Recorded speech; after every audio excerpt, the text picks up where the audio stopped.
School আবতির বলির পক্ষ থেকে আপনাদের সবাইকে স্বাগতম। আজ আমরা ট্রান্সফরমারের এই ম্যাথটি করব। এই ম্যাথটি বেশ কয়েকটি প্রতিযোগিতামূলক পরীক্ষাতে আসছে।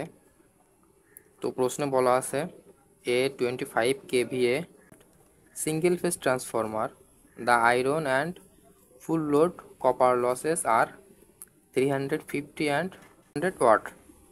Calculate the efficiency at unity power factor on full load এবং half load. ইউনিটি পাওয়ার ফ্যাক্টরের জন্য ফুল লোড এবং হাফ লোডের এফিসিয়েন্সিটা বের করতে বলা হয়েছে। তো এখানে যে গিভেন ডাটাগুলো দেওয়া আছে আমরা ক্যালকুলেশন সুবিধার জন্য এগুলো লিখে নিব। অ্যাপারেন্ট পাওয়ারের মান দেওয়া আছে 25 kVA এবং প্রাইমারি যে ভোল্টেজ V1টা দেওয়া আছে 2000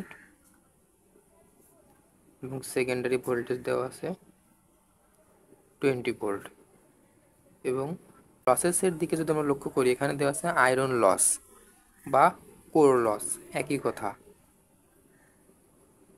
তো P core equal 350 watt, 350 watt এবং আরেকটি দেওয়া আছে কপার লস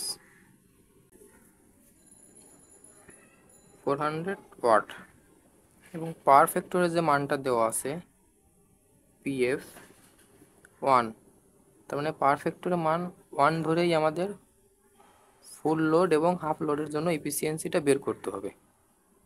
তো আমরা প্রথম 1 নং দেখি। 1 নংয়ে বলা হয়েছে ফুল লোডের জন্য এফিসিয়েন্সিটা বের করতে।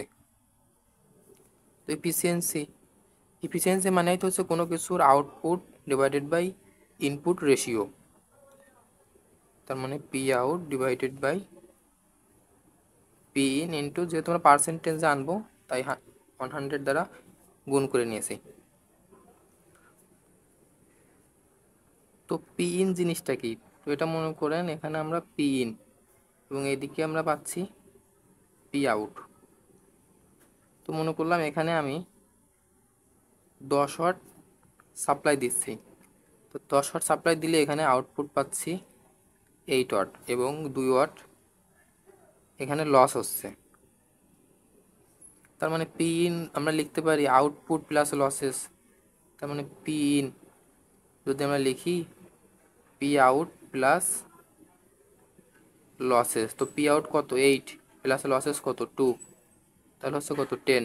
তার মানে পি ইন আমরা লিখতে পারি আউটপুট প্লাস লসেস।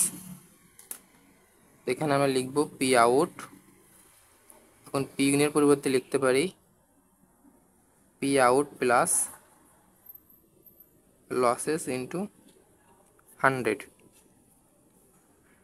এখন এখানে যেহেতু অ্যাপারেন্ট পাওয়ার ফ্যাক্টর মান দেওয়া আছে এবং পিএফ এর মান দেওয়া আছে, তার মধ্যে সহজে আমরা আউটপুটের মান পেয়ে যাব। এস 25 যেহেতু কেভিএতে আছে তো একে আমরা ভিএতে কনভার্ট করে নিব ইন্টু পাওয়ার ফ্যাক্টরের মান 1 এবং এখানে যদি আমরা লক্ষ্য করি লোড বলা আছে একটা full load. Full load full load full load মানে কি? মানে ফুল লোড মানে হচ্ছে মোটামুটি 100% লোডের জন্য চলতেছে বা ট্রান্সফরমারটা 100% লোডের জন্য চলতেছে। তো ফুল লোড একে যদি আমরা 100 দ্বারা ডিভাইড করি তাহলে 1 আসবে, তাহলে 1। তো আউটপুট সেম এই মানটা এখানে আবার পুনরায় আমরা লিখতে পারি output 1 into 25 10⁻³ into 1 plus losses. তো লসেস ট্রান্সফরমার এখানে কি কি লস আছে আমরা দেখতে পাচ্ছি, একটা কোর লস আছে এবং একটা কপার লস আছে। তো এখানে যদি আমরা লিখি P core plus P copper, তার মানে এটা আমরা সমাধান করে নেব।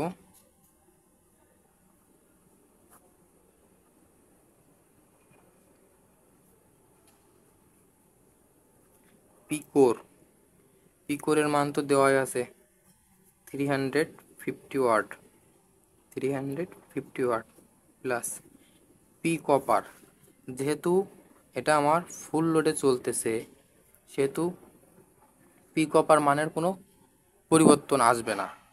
যদি তার লোড চেঞ্জ হয়ে যেত, যেমন 2 নম্বর বলা হয়েছে হাফ লোড, সেক্ষেত্রে আমাদের পি কপারের মানও পরিবর্তন হয়ে যেত। কিন্তু পি কোরের মান সবসময় সেম, লোড যাই দেন না কেন কোর লসের মান কখনোই পরিবর্তন হবে না, শুধুমাত্র চেঞ্জ হবে কপার লসের মান। যেহেতু ফুল লোডে চলতেছে সেহেতু এখানে লিখতে পারি ফুল লোড মানেই তো 1 square into P copper 400 watt. তো এদিকে ছিল আমাদের 100, তো এটা সমাধান করে নেব। তোমাদের ভ্যালু আসবে 97.08%। তো এটি ছিল ফুল লোডের জন্য। এখন আমাদের বলেছে হাফ লোড, হাফ লোডের জন্য কপার লসের মানটা পরিবর্তন হবে। তার মানে লোড পরিবর্তন করলে শুধুমাত্র কপার লসের মান চেঞ্জ হয়, কিন্তু কোর লসের মান আপনি যতই লোড বাড়ান বা কমান না কেন এই মান সবসময় একই থাকবে, এই কোর লসের মান কখনোই পরিবর্তন হবে না। তার মানে এখন আমরা হাফ লোডের জন্য যদি দেখি, তো হাফ লোড মানে কি, প্রথম অবস্থায় আমার ট্রান্সফরমারটা ফুল লোডে চলতেছিল, মানে ফুল লোড মানে 100% লোড নিয়ে চলতেছিল, সেক্ষেত্রে কি আমরা পার্সেন্টেজে করে আমাদের মান আসছিল 1। এখন হাফ লোড মানে কি, ট্রান্সফরমারটা 50% লোডে চলতেছে, তো একে যদি আমরা 100 দ্বারা ডিভাইডেড করি তাহলে মান আসবে 0.5। তো এখানে জাস্ট আমরা 0.5 লিখে নিয়েছি।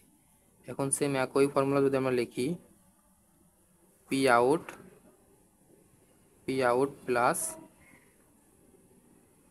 লসেস ইন্টু 100, তো পি আউট 25 ইন্টু 10⁻³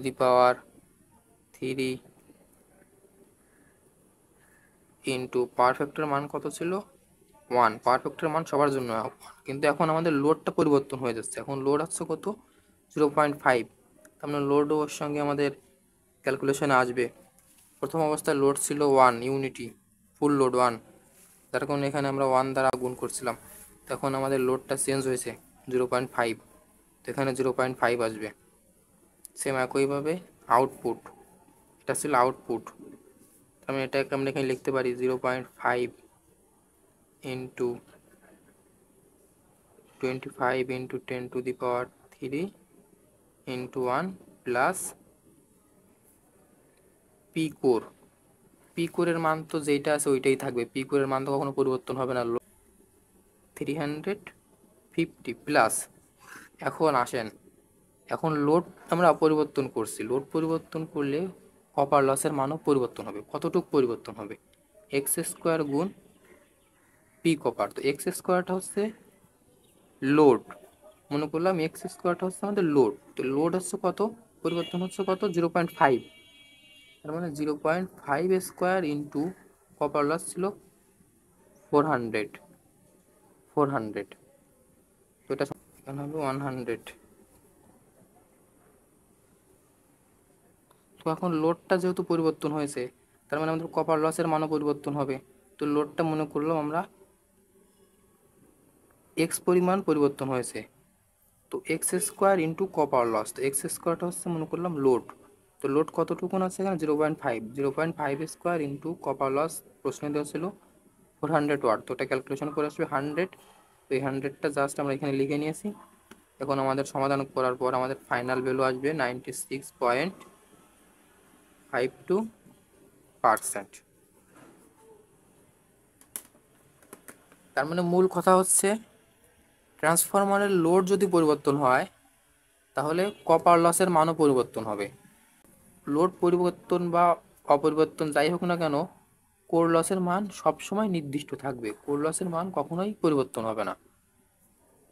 তো এই টাইপের ম্যাথ করার জন্য ইফিসিয়েন্সি অ্যাট এক্স% লোড বলতে এখানে আমি বোঝাচ্ছি, যেমন এখানে হাফ লোড, ফুল লোড বা 75% লোড, এই টাইপ ম্যাথ করার জন্য আপনারা এই ফর্মুলাটা ফলো করতে পারেন, আপনাদের ম্যাথ করতে খুবই সহজ হবে। তো আজকের জন্য ভিডিওটা এই পর্যন্তই। ভিডিওটি ভালো লাগলে একটি লাইক দিবেন এবং ইংলিশ রাইটার ধারাবাহিক ম্যাথের সমাধান পেতে আমাদের চ্যানেলটি সাবস্ক্রাইব করে রাখবেন। ধন্যবাদ সবাইকে।